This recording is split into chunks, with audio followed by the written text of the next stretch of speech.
You guys all for attending. Pretty good turnout here. Thanks again. Real quick background on who I am. I am a principal instructor with the SANS Institute. I'm also a co-author of a number of courses. The SANS program director for the Masters of Engineering. IIS faculty. I have my own consulting company. And I've been doing pen testing, red teaming, and lots of vulnerability assessments for quite a while now. So we're going to walk through. In 460, we talk through the vulnerability assessment framework. We're going to hit a portion of that and frankly, kind of go through it at kind of high speed here. This is an excerpt from the course, brand new course. We're actually really excited to release that. But one of the most important things when we're doing any sort of vulnerability assessment is we have to understand what we have. It's literally critical controls 1 and 2. Understanding what hardware we have and understanding what software is in place. Because it's so key, the bad guys oftentimes will win because they find the systems that we've forgotten about. The system that doesn't receive the patches, the system that doesn't get the hardening, that extra service that we forgot was even installed in the first place. So it's really important to build that inventory if we don't have it, and then, like I said, find some of those additional systems that we may not know that are out there. And there's a number of different ways that we can identify these systems, a number of different pieces that we're looking for as well.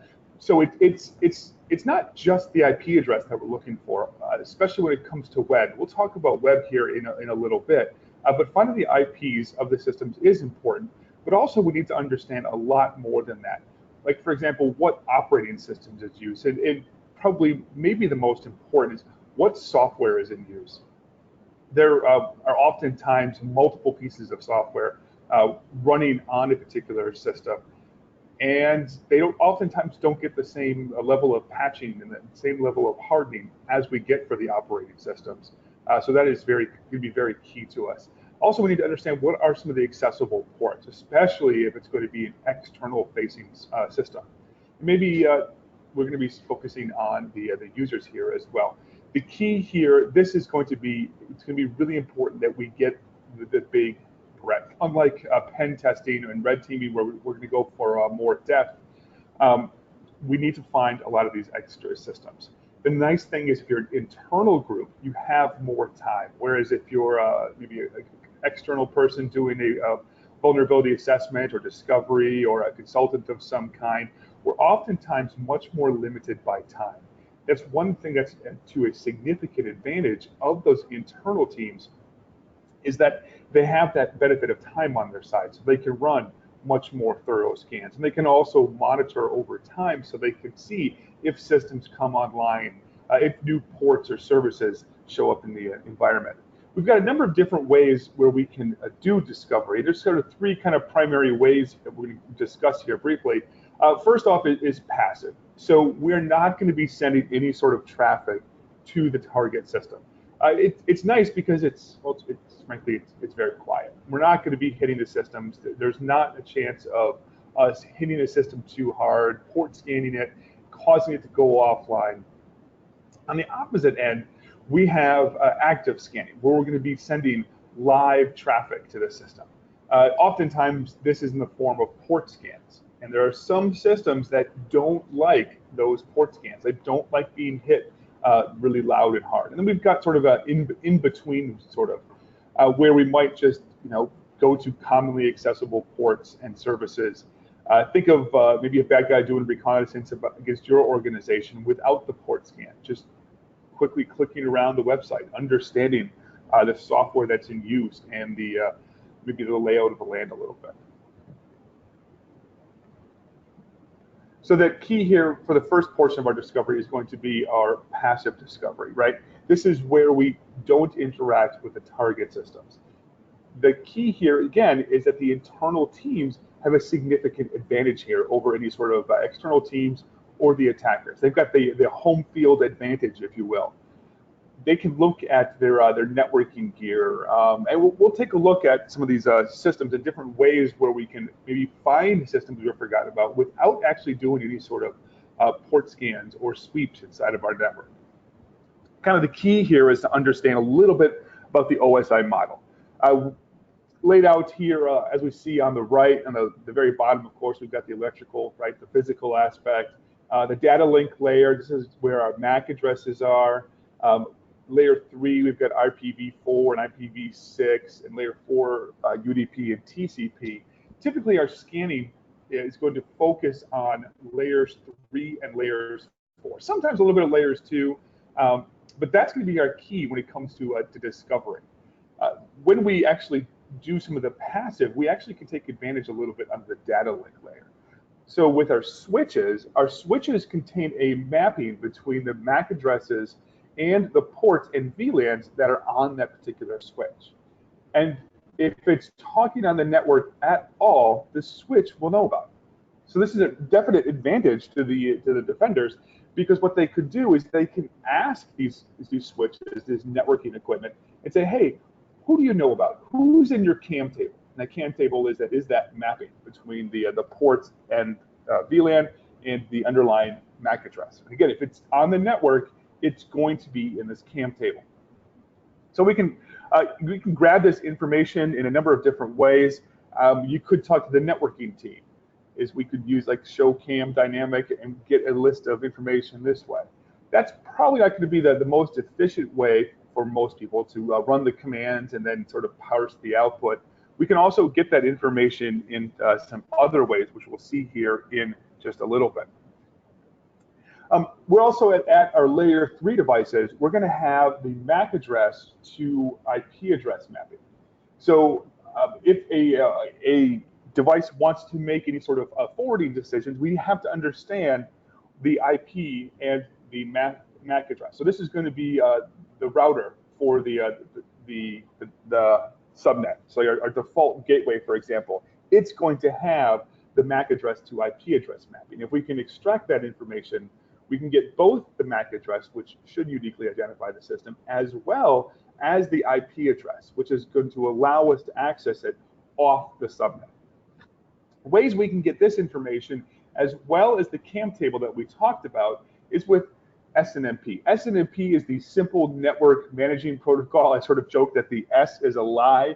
It is not quite so simple. But what we can do is we can extract a large quantity of data from these systems, and there are tools that will parse it. Now, here we have some sort of the command line way of chopping up the particular output from here, from our SNMP walk, to get the IP addresses. What we could do is there are some other tools as well where we can get that IP address and the MAC address mapping, and then we can tie it back to a particular device, and then we get an understanding of both a unique system by MAC address, as well as some of the IP addresses in our network. And the nice thing is, too, is this is not going to be dependent on, maybe let's say I've got a scanner someplace and I'm trying to scan my internal network. This isn't going to be hampered by our like firewall, right? If we have access to the switch or that router, we can extract this information, and it's very, very, very reliable. So the nice thing is with this is it is extremely reliable. If it's talking on the network, we will know about it. Now the negatives here are, well, we have to have access to the networking gear. As an external person, maybe a third party, or if you're an internal team and you're going from a business unit to business unit, maybe you won't have the access to access those the networking equipment and extract this information. And if you're a third party, this is quite unlikely. So while it is very, very reliable, there are some drawbacks here as well. Other ways we could get information. So we could look at proxy logs. So if you are doing security, you should be proxying all the traffic that leaves your organization. You should be inspecting the traffic where you can to see what systems are talking where, so that you can identify any sort of malware being delivered to maybe some of your clients, even if it's an encrypted tunnel. Also, we would like to identify data as it's leaving the organization. So think of this situation where someone has compromised our network and they are now exfiltrating the data. We need those proxy logs in place to protect us both from the compromise as well as to detect the breach afterwards and the exfiltration of data. So if you've got those logs, what we could do is we can identify systems that are talking out to the cloud. So I can find, well, all the systems that have our internet access. This is good because, frankly, most systems are going to talk to the cloud in some way or another. Now, realistically, not all systems should have internet access. There is really no reason that your domain controller should be talking to the internet. There is really no reason that your SQL server should be talking to the internet. Unfortunately, we see this all the time where these types of systems have internet access. And I can't tell you how many times when I've done like pen testing or red teaming where I've used these as pivots into the organization because they have that external access and because I can quickly and relatively easily exfiltrate the data from those systems. Other potential issues here is, well, proxy is great, but it's mostly designed for HTTP and HTTPS. We're going to miss some of the other protocols unless we get more specific proxies set up. But these are the HTTP, HTTPS is by far the most common. What else could we look at? Your networking team probably already has flow data. Flow data, what it does is it tracks some of the basics of the communication between hosts. So we can see that host A has talked to a server somewhere in, I don't know, let's just pick the, Iran, I guess. We'll throw them under the bus. But we can see that these systems talked and how much data was transmitted and for how long. And a lot of this data is probably already tracked by your networking team. The networking teams like to have this data so they can track, who's talking to whom. What does the latency look like? What is our throughput and our bandwidth? So you could talk to the networking teams, and maybe we can get access to this and find the hosts that are talking to the internet. And the nice thing here is this might work. This is going to work for protocols other than HTTP and HTTPS. And there's a number of user interfaces that are available to us. We've got things like NTOP. Here's an example of using NTOP, and we can see the data sent back and forth. This is both really handy for an incident responder, but also they can help us as someone who's doing an internal vulnerability assessment. We can identify the hosts because if they're talking out to the internet, we know that they're going to be live. Right? Benefits, again, we find systems that are talking to the internet. And any sort of end user system will be in the log, but oftentimes some systems won't. Again, not all systems should have internet access. If all of your systems have internet access, I mean, that's probably not a good thing, but at least on the good side, sort of in a way, is it'll show up in your proxy logs, right? Or sorry, in your typo here, it's going to show up in your flow data. All right. Now, IP addresses are important. But when it comes to web servers, that's simply not enough. Identifying a web server by IP address is only part of the story. I can have multiple websites on the same IP address, and if we don't hit the server in the right way with the correct host header, we're going to miss a site, which means a bad guy might be able to hit the site, and we've forgotten it's there. We've forgotten patches to it. So here's an example. I went to AmericanAirlines.com on the left, and I used the proper host header here, www.aa.com, and we can access the page. However, if I was scanning it, I just came across the IP address, and I accessed it by the IP address, the server is going to say, I don't know what to do here. Or it might just give you one site, and it might have multiple sites. So if we take a look at some of the configurations off to the right here, this is a snippet from an Apache configuration file. We can provide two different host headers to this particular host and get different information. So if I go to this site with www.sec460.com, I'm going to be presented with one website. However, if I go to that exact same server but use webmail.com, I'm going to hit a different web server. I'm going to hit different code. And as we mentioned, it's important to identify all the software that's in use within the organization. So that IP address is simply not going to be enough. Again, another nice thing here for our internal teams is they have access to the servers. They can easily look at these configuration files. So we could write a script to grab the Apache configuration files from all of our servers and then parse it a little bit, and we can find those additional host headers. With IIS, we can use PowerShell. So I can use PowerShell. I have to load an additional module here. This is going to load commandlets that are going to allow me to interrogate IIS. So you can see here, for example, we say import module web administration. We get a new commandlet called get website. I can now run that get website, and I can see the various bindings. So in our example here, we have the default website. So if I just go to this system by IP address, that's the only web server I'm going to see, the only website, only web application. Once we use get website, we can take a look at the bindings and we see, oh, look, hey, here's this web2.sec460.com. And we find, again, additional software, additional code. It's important that we understand what do we have inside the environment. We can't patch code that we don't know exists. We could also use similar commandlets to extract this information from Windows hosts with PowerShell. So we can use get content. So get content, our apache.conf, oh man, that's another typo, darn it. So we can use get content. Get content is going to display the contents of our file.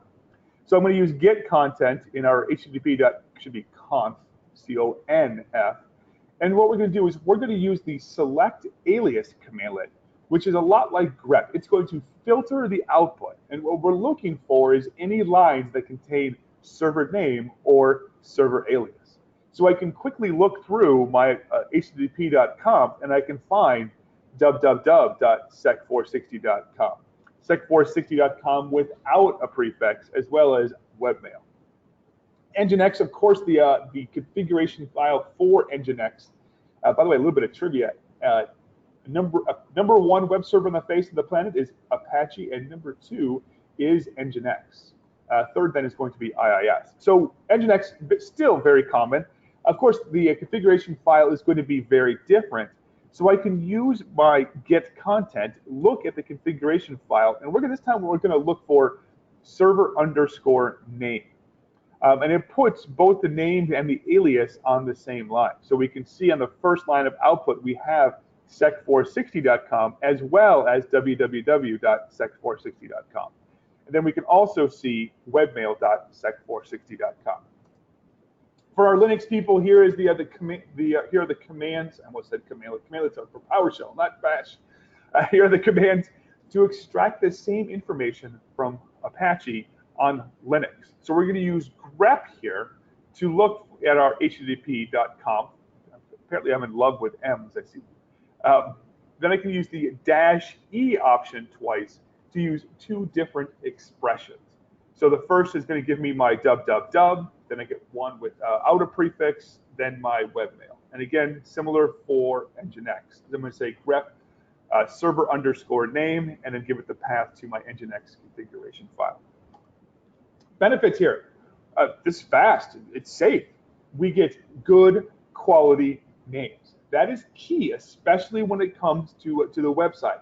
We need those quality names so that we can identify the services and the websites that are available. That IP address is oftentimes not going to be enough for us. Limitations, of course, similar to what we saw before, we do have to have command line access. Now we could do, on Linux side, we could do SSH. On the Windows side, we can use something like PowerShell remoting to do a lot of this automation for us. But it does require a little bit of extra work. The scripting, though, is not terribly difficult, as we saw. Other ways we can extract this information. Well, we could use good old DNS.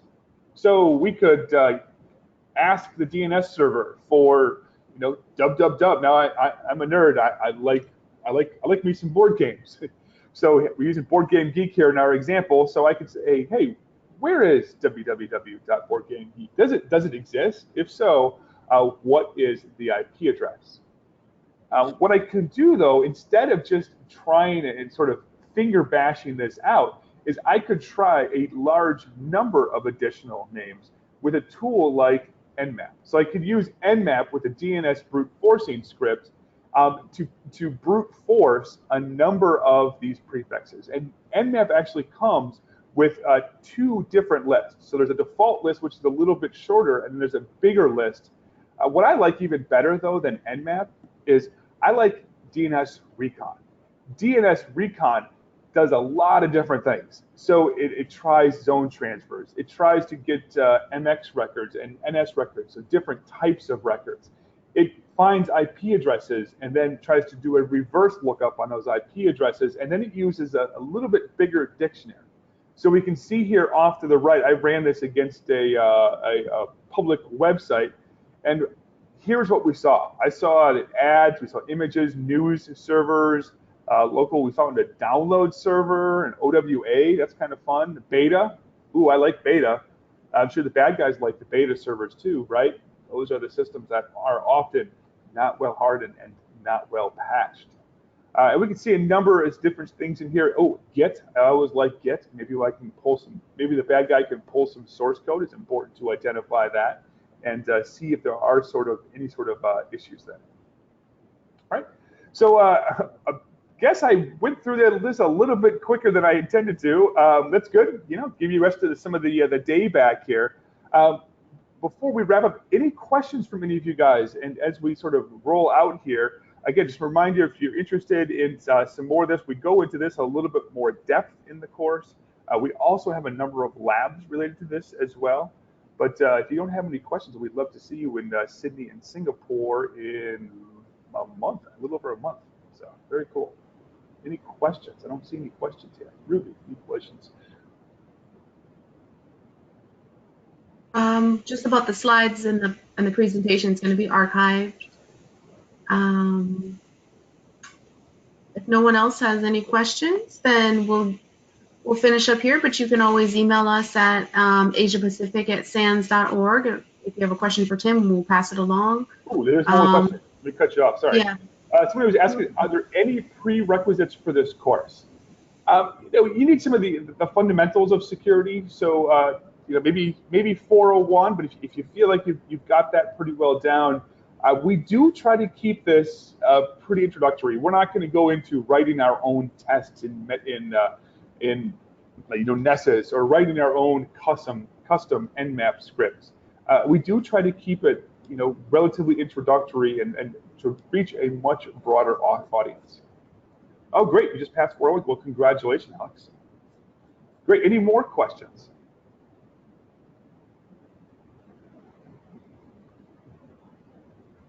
So the question was, what about using CM? Do you mean CMD or CMDB?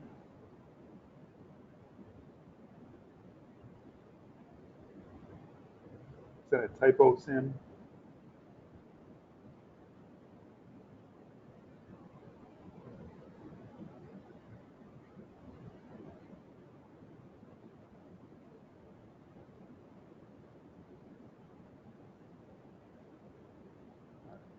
Well, I think that's going to wrap up. If you feel like it, feel free to send me an email if you have any questions about the course.